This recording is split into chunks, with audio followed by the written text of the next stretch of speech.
Xoş gördük dostlar. Demək bir ildən çoxdur ki, məni izləyənlər bilir. Mən bu kürəklə əlləşib vuruşuram. Axır ki, mən balıq bürcüyəm, inadkaram. Öz dediyimə nail oldum. Və kürəmdə çörəyim həm altı eyni vaxtda, həm də üstü qızardı. Bax bu aşağı sesini biraz hündür elədim. Amma dedim yox, yenə qızarmış. Sən demə mənim kürədə olan səhvim nəymiş? Bunu özüm tapdım. İndi sizə göstərim. Kürədə olan səhvim elə bir ki, ocağı odlayandan sonra, artıq köz hazır olandan sonra bu bacanın turpasını çıxardırdım, bu qapağı ora qoyurdum da. Bugün birdən düşündüm ki, mən niyə onu elə edirəm? Çıxartmadım, yəni həmin bu qapağı ora qoymadım, yəni külfə kimi də onun üstünü örtürdüm. Və görürsünüz, bax həmin bacanı belə açıq şəkildə saxladım. Həmişə o bacanın turpasını götürürdüm, ora bir dənə həmin o dəmiri qoyurdum. Bu dəfə elə etmədim. Bir də bu qapaqda bir deşik var idi. Onu belə əski ilə tutdum.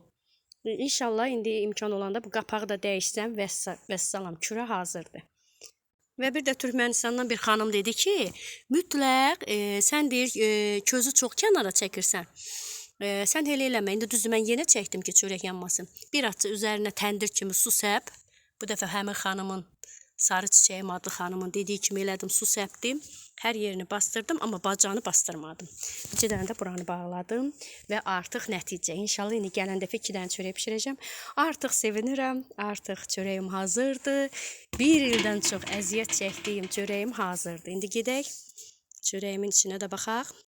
Mənə, buradan sözüm o alınmaz deyənlərə də. Ona görə də heç kimə qulaq asmayın.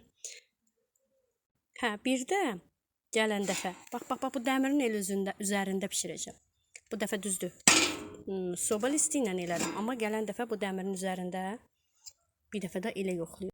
Çörəyim hazırdır. Kürə üçün mənə deyirdilər ki, yox, ondan kürə olmaz, sən özünü naxaq yorursan.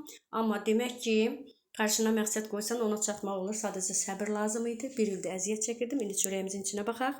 O kim ki sizə deyir, sən onu bacarmazsan, eləməzsən, fikir verməyin.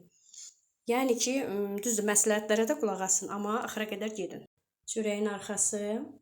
İndi hələ bu dəfə yoxlayıram, gələn dəfə biraz tez götürəm gərək. Çörək o qədər gözəldir ki, bu dadı heç bir kim pişirsə də özüm pişirdiyim çörəyi ona dəyişmərəm. Özün tər, baxın. Bismillah. Çörəyin gözəlliyinə baxın. Bəh. Çox qəşəng. Kürə çörəyi. Gözəllik, maşallah. Bismillah. Allah bərəkət versin. Allah kimin çörəyi yoxdursa ona çörək yetsin. O qədər gözəldir, o qədər gözəldir ki. Allah xalqımızı çörəklə imtihana çəkməsin. Mənə də həmişə öz halal ruzumu yeməyi nəsib eləsin. Və bundan da daha gözəl kürələr nəsib eləsin. Şükür bunu axır ki istədiyim kimi həll elədim. Təşəkkür edirəm məni izləyənlərə.